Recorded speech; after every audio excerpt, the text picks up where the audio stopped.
வக்ரதுண்ட மகாகாய சூரியகோடி சமப்பிரப அவிக்னம் குருமே தேவ சர்வகாரியேஷு சர்வதா. தென்னாட்டுடைய சிவனை போற்றி, என் நாட்டவர்க்கும் இறைவா போற்றி. நண்பர்களே, இந்த புத்தம் புதிய காணொலியில் உங்கள் அத்துணை பேரையும் வரவேற்பதில் மிக்க மகிழ்ச்சி கொள்கிறேன். இன்றைக்கு தமிழ் புத்தாண்டு பலன்கள் 2026 அந்த வரிசையில் பராபவ ஆண்டினுடைய முழு பலன்களை ராசியாக பார்த்து கொண்டு வருகிறோம். அந்த வகையில் இன்றைக்கு நம்ம பார்க்கக்கூடியது மிதுன ராசி. மிதுன ராசி எல்லாருக்கும் விருப்பமான ஒரு ராசி, எல்லார்கிட்டையுமே எளிதில் பழகக்கூடிய ஒரு ராசி. பழகி பழகி மற்றவங்களுக்கு செஞ்சு கை சிவந்து போன ஒரு ராசி. மிதுனம் இரட்டைத்தன்மையுடைய ராசி. அவங்களுக்கே தெரியாம அவங்களுக்குள்ள இரட்டை சுபாவம் என்பது இருக்கும். ஒரு நேரத்தில் ஒவ்வொரு மாதிரி அந்த சுபாவம் மாறும். இது அந்த மிதுன ராசிக்காரர்களுக்கே தெரியாது.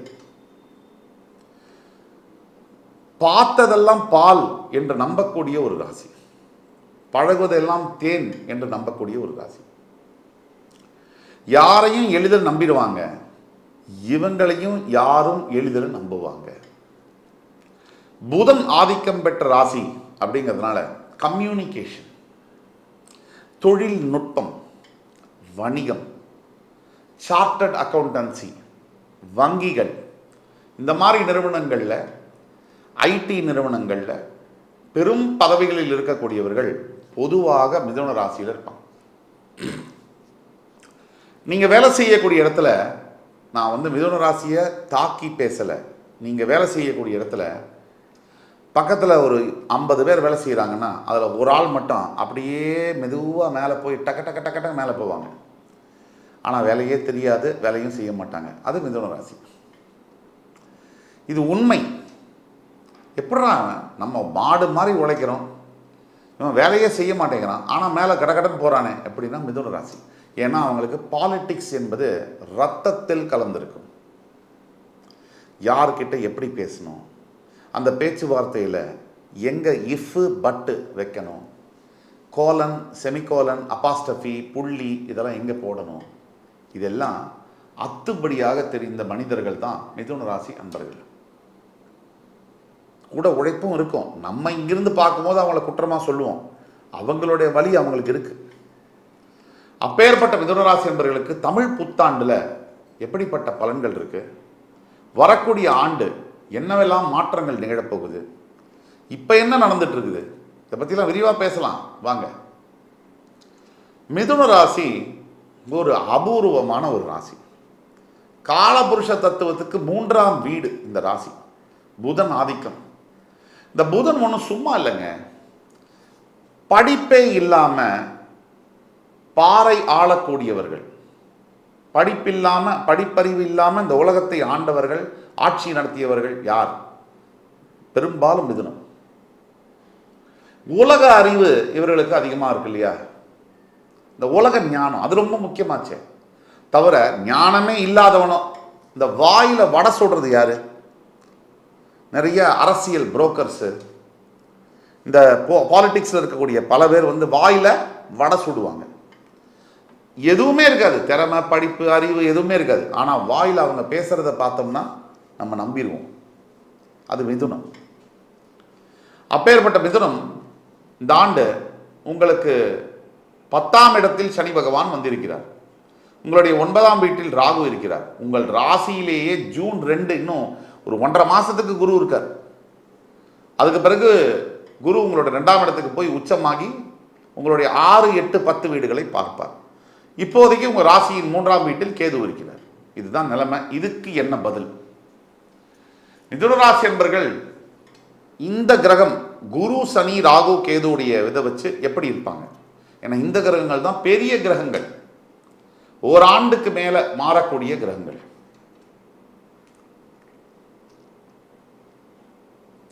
இந்த ஏப்ரல் மாதம் எடுத்துக்கிட்டீங்கன்னா 14ஆம் தேதிக்கு அப்புறம் மாற்றங்கள்லாம் வர மாதம் இல்லை, மாற்றத்தை பற்றி யோசிக்க வேண்டிய மாதம். இந்த மாதத்தில் நீங்கள் சரியாக திட்டமிடுதல் அப்படிங்கிறது, பிளானிங் அப்படிங்கிறது பண்ணலாம். என்ன செய்யலாம், அடுத்தது என்ன உத்தியோகத்துக்கு பண்ணலாம், என்ன பண்ணலாம், கல்யாணம் பண்ணலாமா வேணாமா, இல்லை பணம் சம்பாதிக்கலாமா, இந்த சம்பாதிச்ச பணத்தை எப்படி சேவிங்ஸ் பண்ணலாம், இப்படி யோசிக்க வேண்டிய மாதம், செயல்படுத்த வேண்டிய மாதம் அல்ல. அப்படின்னு என்ன அர்த்தம்? இப்போ செயல்படுத்தக்கூடாது, இந்த மாதம் உங்களுக்கு சரியா இல்லைன்னு அர்த்தம். இந்த கூட்டு கிரகங்கள் உங்களோட 10ஆம் வீட்டில் கர்மஸ்தானத்தில் சூரியன், சனி, செவ்வாய், புதன், இந்த கூட்டு கிரகங்கள் சேரும்போது என்ன ஆகும் அப்படின்னா, பயங்கர இன்டென்ஸாக இருக்கும். வேலை செய்கிற இடத்துல அதிக வேலை பலு இருக்கும், டென்ஷன் இருக்கும், ஜாப் டென்ஷன் பயங்கரமாக இருக்கும், ப்ரெஷர் பயங்கரமாக இருக்கும். சாதாரணமாகவே உங்களுடைய மேனேஜர் உங்களுக்கு ஆகாது. இந்த நேரத்தில் வந்து கொளுத்தி போட்டிங்கன்னா தீவாக எரியும். ஆக ஜாக்கிரதையாக இருக்கணும். வேலை செய்கிற இடத்துல ஏப்ரல்லேருந்து ஜூன் 2ஆம் தேதி வரைக்கும் கம்முன்னு இருக்கணும். அவ்வளோதான், ஜம்முன்னு இருக்கும் உங்களுக்கு. இந்த வேலை சம்பந்தப்பட்ட விஷயங்களில் எந்த ஒரு பெரிய முடிவும் எடுக்கக்கூடாது. ஜூன் 2ஆம் தேதிக்கு பிறகு தான் எதை பற்றியும் யோசிக்கணும். வேலை செய்யக்கூடிய இடத்துல கம்முன்னு போகணும். எந்த விதமான பிரச்சனைகளையும் செய்யக்கூடாது. இது வந்து ப்ரீ ப்ரிப்பரேஷனுக்கான மாதம் இது. இப்போ வந்து நீங்கள் அம்பை தாக்குவதற்கு முன்னாடி அம்பை குறி பார்க்கக்கூடிய அந்த நேரம் இது. உங்களுடைய பண விஷயம் அப்படிங்கிறதெல்லாம் ரொம்ப நல்லாவே இருக்கும். எந்த ஒரு கவலையும் பட வேண்டாம். தனிப்பட்ட மிதுன ராசி என்பவர்களுக்கு பணத்தில் பிரச்சனை இருக்குது, கடன் தொல்லை தீராமல் இருக்குது அப்படின்னா கீழே கொடுக்கப்பட்டுள்ள வாட்ஸ்அப் நம்பரில் எங்களை தொடர்பு கொண்டு பேசுங்க. உங்களுக்கான பிறப்பு ஜாதகத்தை பார்த்து உங்களுக்கான துல்லியமான பலன்களை என்னால் கிளியராக சொல்ல முடியும். இந்த ஃபேமிலி ரிலேஷன்ஷிப் அதை பற்றிலாம் பேசும்போது ரொம்ப கவனமாக பேச வேண்டியதாக இருக்குது. தற்சமயம் உங்கள் ராசியிலிருந்து உங்கள் குரு வந்து 7ஆம் இடத்தை பார்த்து கொண்டிருக்கிறார். இந்த குடும்பம் அமைப்பது, ஃபேமிலி திருமணம்குள்ளே போகுது, அப்படிப்பட்ட முடிவெல்லாம் ஜூன் 2க்கு உள்ளார எடுக்க வேணும். இதுதான் அதில் மாற்றங்கள். ஜூன் 2க்கு பிறகு அதை தள்ளி போடணும். ஜூன் 2க்கு முன்னாடி திருமணம் செய்து கொள்ளலாம், இல்லை காதலிக்கலாம். அந்த முடிவெல்லாம் ஜூன் 2க்கு முன்னாடி எடுக்கணும். இதுதான் இதில் உள்ள வித்தியாசம்.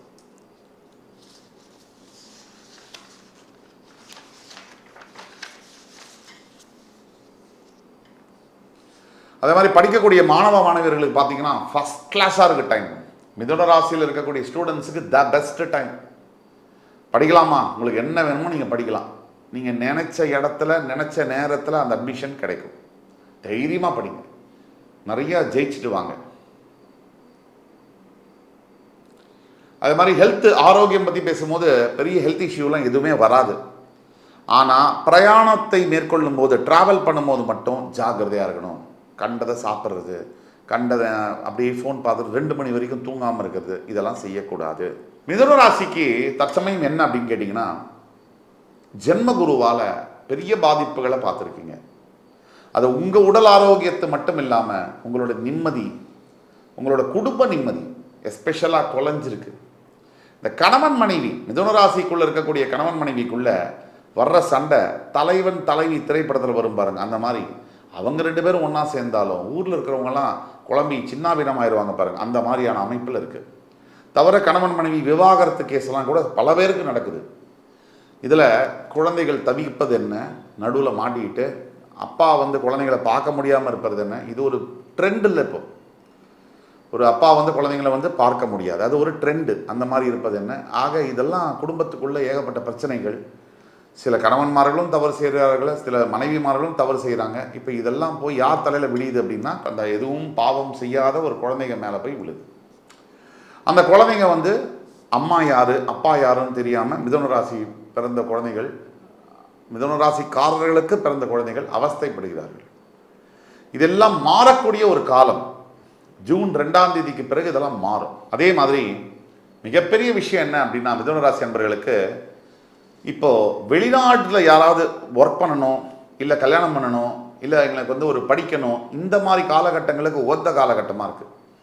இந்த 10ஆம் வீட்டில் கூட்டு கிரகங்கள் இருக்கிறத மட்டும்தான் நீங்கள் கொஞ்சம் கவனமாக பார்க்கணும். இதனால் வேலை செய்யக்கூடிய இடத்துல முதுகில் குத்துறது, பின் கூடவே இருந்து குழிப்பறிக்கிறது, இப்போவே நீங்கள் இதெல்லாம் உஷாராயிடணும். வேலை செய்யக்கூடிய இடத்துல எப்படி வந்து சிறந்த நண்பர்கள் இருக்க முடியும்? எல்லாரும் போட்டியாளர்கள் தாங்க. யாருமே வந்து நீங்கள் போய், இது வந்து ஒரு முட்டாள்தனம். வேலை செய்யக்கூடிய இடத்துல இருக்கவங்கள்ட்ட வந்து என் மேலே நேர்மையாக இருப்பாங்க, அன்பாக இருப்பாங்கன்னு பார்த்து அவங்கள்ட்ட வந்து உண்மையை பேசுகிறது வந்து ஒரு முட்டாள்தனமாக தான் நான் பார்க்குறேன். எப்படி இருக்க முடியும்? உங்களோட சக போட்டியாளர் ஒரு கிரவுண்டில் ரேஸில் ஓடுறீங்கன்னா உங்களுக்கு பக்கத்து கட்டத்தில் 4 பேர் ஓடுறான், அவன் எப்படி உங்களுக்கு நல்லது செய்யணும்னு நினைப்பான்? இந்த வித்தியாசத்தை நீங்கள் புரிஞ்சுக்கணும். காசிப்பிங் அப்படிங்கிற பேரில் உங்களுடைய பர்சனலான விஷயத்தெல்லாம் நீங்கள் வேலை செய்கிறவங்களுக்கு சொல்லி அதுக்கு பிறகு வரக்கூடிய பாதிப்பு உங்களுக்கு தெரியாது. அது பர்சனல் லைஃப்லேயும் சரி, அஃபிஷியல் லைஃப்லேயும் சரி. அதனால் நீங்கள் 10ஆம் இடத்துல கூட்டு கிரகங்கள் இருக்கிறதுனால மிதுன ராசி அன்பர்கள் கூட வேலை செய்கிற கொலைக்கிட்ட நான் மனசு விட்டு பேசுகிறேன், இவன் தான் நண்பன், இவ தான் தோழி, இப்படிலாம் பேசுனீங்கன்னா டயர் பஞ்சர் வந்து கன்ஃபார்ம்டு. இப்போ நடக்கலைன்னா ஒரு மாதம் கழித்து நடக்கும். ஆக கொலீக்ஸில் வந்து நல்லவங்களெல்லாம் யாருமே இருக்கவே முடியாது. நீங்கள் ஜாக்கிரதையாக இருக்க வேண்டிய இடம் தான் colleagues. Personal friend, childhood friend மாதிரி கொலீக்ஸ் எல்லாம் வர முடியாது.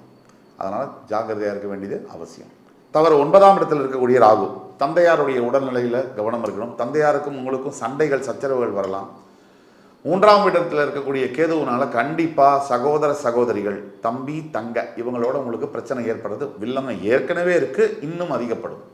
அப்போ எங்கெல்லாம் நம்ம ஜாக்கிரதையாக இருக்கணும் அதை சொல்லணும்ல. அப்போ ஜென்மகுரு இன்னும் 1.5 மாதத்தில் விலகி ஜூன் 2ஆம் தேதி மாறினதுக்கு பிறகு உடல் உபாதைகள்லேருந்து உங்களுக்கு ஒரு விடுதலை கிடைக்கும். அதே மாதிரி கடன் தொல்லைகள், இந்த வம்பு வழக்கு, போலீஸ் வழக்கெல்லாம் இருந்தால் அதிலிருந்து விடுதலை கிடைக்கும். இப்போ நம்ம சொல்லக்கூடியது எல்லாமே பொது பலன்கள். உங்களுடைய பிறப்பு ஜாதகத்தில் இருக்கக்கூடிய பலன்கள் தான் 60லேருந்து 70% வேலை செய்யும்.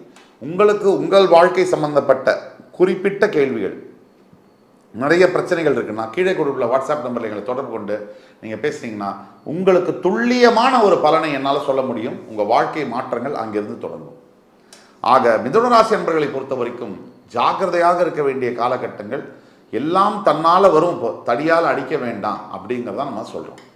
இந்த வீடியோ உங்களுக்கு பிடிச்சிருக்கும்னு நம்புகிறேன். அடுத்து வரும் காணொலியில் மறுபடி என் அன்பிற்கினிய மிதுன ராசி அன்பர்களை சந்திக்கும் வரை உங்களிடமிருந்து விடைபெறுவது உங்கள் சுபாஷ் பாலகிருஷ்ணன். நன்றி, வணக்கம், வாழ்க வளமுடன்.